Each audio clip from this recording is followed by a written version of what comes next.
taşımak için indirilmesini göstereceğim. Size altta bu linki vereceğim.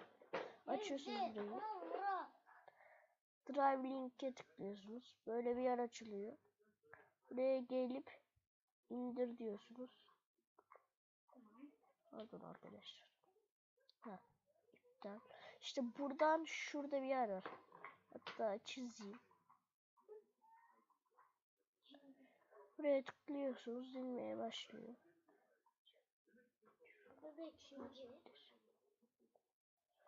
Bir video daha indirmiştim. O olmadı. İşte inmeye başlıyor.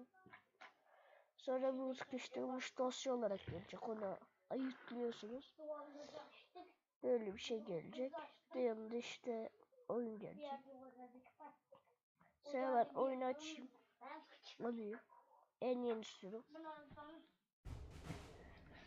Açılsın.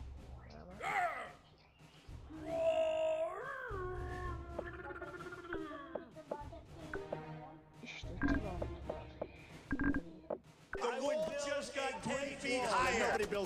İşte böyleydi arkadaşlar. Video bu kadar. Güle güle.